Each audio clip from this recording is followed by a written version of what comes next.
The road questions, I see the road questions are fairly similar, whether it is in Meru, whether it's the question on Nandi, in terms of this road has not been done this. Let me just make a very brief statement, Mr. Speaker, on the status of the roads in just 3 minutes.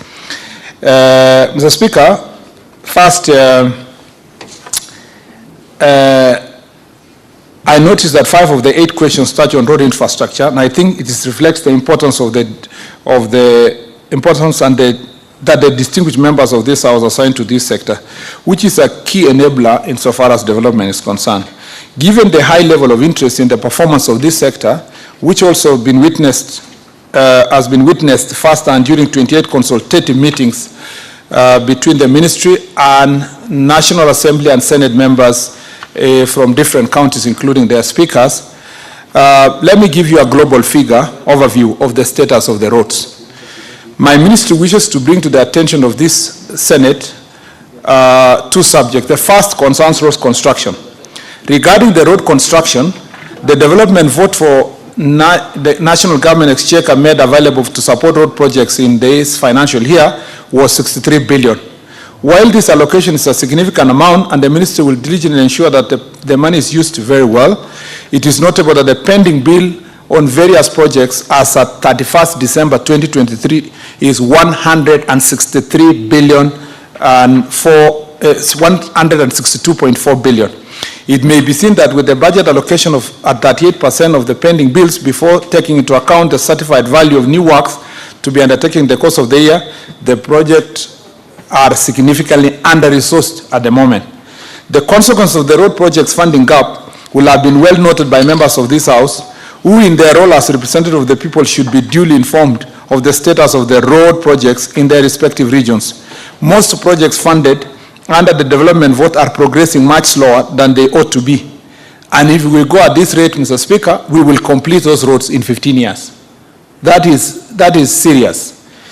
As mentioned earlier, most projects have significant payment arrears that have built up since 2019, 2020 or earlier.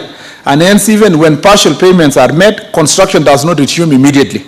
In the last year and a half, global and macroeconomic constraints did not allow sufficient fiscal headroom for the project funding gap to be addressed adequately. However, in the economic situation now stabilizing and showing signs of positive outlook, the ministry is working closely with the National Treasury to ensure that the government efforts to complete ongoing projects are expedited. And you've heard the President, Mr. Speaker, making publicly his intention, including in meetings that we were together in Bomet, that the next financial year we should provide a budget allocation of over 100 billion so that then we can quickly complete the pending bills.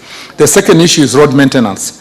The enabling legislation governing the resource of road maintenance, such as the Road Maintenance Levy Fund Act, the Kenya Roads Board Act, and the Kenya Roads Act, were enacted in 1993 and 2007 and served well their respective roles over the years.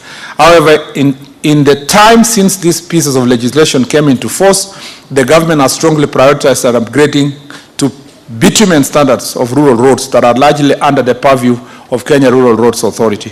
These roads reach deep into the countryside and provide the equivalent of a last-mile connectivity for the road transport system.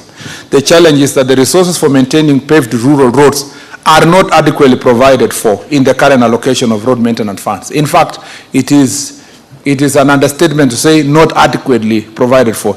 They are actually not provided for. While Kenya receives 32% of the road maintenance levy fund, little of this prioritized for purpose of maintaining paved roads.